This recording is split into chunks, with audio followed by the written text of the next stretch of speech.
আসসালামু আলাইকুম সবাইকে সেন্ট নিউজ ইউটিউব চ্যানেলটির পক্ষ থেকে স্বাগতম। আশা করছি আপনারা সবাই খুব ভালো আছেন। যারা যারা বেসরকারি এমপিভুক্ত শিক্ষক এবং কর্মচারী রয়েছেন তাদের জন্য সুখবর।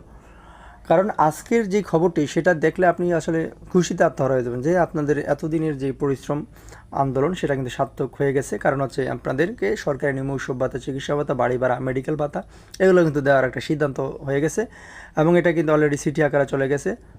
খুব দু একদিনের ভিতরেই হয়তো বা সম্ভবত এটা কিন্তু আপনাদের প্রজ্ঞাপন আকারে জারি হয়ে যাবে। পুরো ভিডিওটি দেখলে আমরা ক্লিয়ারভাবে বুঝতে পারবো। আর এই চ্যানেলে যদি আপনি নতুন দর্শক হন, চ্যানেলটি এখনই সাবস্ক্রাইব করে আমাদের সাথে যুক্ত হয়ে যান, কারণ শিক্ষা সংক্রান্ত বিভিন্ন খবর এই চ্যানেলে আমরা সবার আগে দিয়ে থাকি। দেখেন, এমপিভুক্ত শিক্ষক কর্মচারীদের বাড়ি ভাড়া নিয়ে বড় সুখবর। দৈনিক শিক্ষায় প্রকাশিত খবরটি এইমাত্র প্রকাশিত হয়েছে 7 সেপ্টেম্বর 2025। এখানেই লেখা আছে যে বেসরকারি শিক্ষা প্রতিষ্ঠানের শিক্ষক কর্মচারীদের বাড়ি ভাড়া ভাতা শতকরা হারে প্রদানের বিষয়ে সিদ্ধান্ত গ্রহণের জন্য শতকরা 20% ন্যূনতম 3,000 টাকার নিচে নয় ও শতকরা 15% ও 10% ন্যূনতম 2,000 টাকার নিচে নয় হারে বাড়ি ভাড়া ভাতা দেওয়ার মাসিক বাৎসরিক আর্থিক সংশ্লেষণ বিবরণী স্ল্যাব বা টেবিল আকারে প্রস্তুতপূর্বক পাঠানোর জন্য বলা হলো।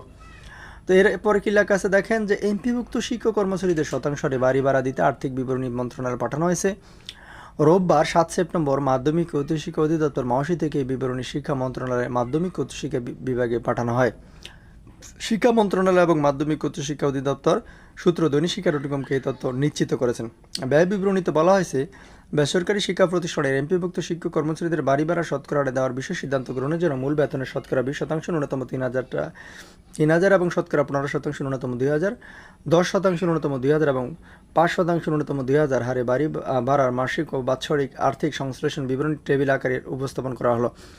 ভিডিওর মাঝখানে বলবো, আপনি যদি এই চ্যানেলটি এখনও সাবস্ক্রাইব করে না থাকেন প্লিজ চ্যানেলটি সাবস্ক্রাইব করে দিয়ে আমাদের সাথে যুক্ত হয়ে যান, কারণ শিক্ষা সংক্রান্ত বিভিন্ন খবরাখবর এই চ্যানেলে আমরা সবার আগে দিয়ে থাকি। এমন পরিস্থিতিতে বেসরকারি শিক্ষা প্রতিষ্ঠানের এমপিভুক্ত শিক্ষক কর্মচারীদের বাড়ি ভাড়া শতকরা হারে দেওয়ার বিষয়ে সিদ্ধান্ত গ্রহণের জন্য আর্থিক সংশ্লেষণ বিবরণী পরবর্তী প্রয়োজনীয় কার্যাতে নির্দেশক্রমে পাঠানো হলো। এর আগে গত 27 আগস্ট শিক্ষা মন্ত্রণালয় থেকে এমপিভুক্ত শিক্ষক কর্মচারীদের শতকরা হারে বাড়ি ভাড়া ভাতা দিতে আর্থিক ব্যয় বিবরণী পাঠানোর নির্দেশ দেওয়া হয়।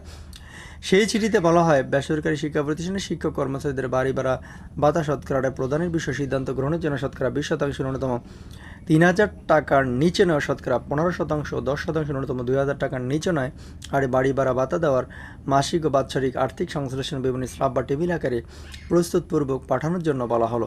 প্রসঙ্গত, এমপিভুক্ত শিক্ষক কর্মচারীর জাতীয় বেতন স্কেল অনুযায়ী বেতন পান তারা মূল বেতনের সঙ্গে মাসে 1,000 টাকা বাড়ি ভাড়া ভাতা ও 500 টাকা চিকিৎসা ভাতা পান।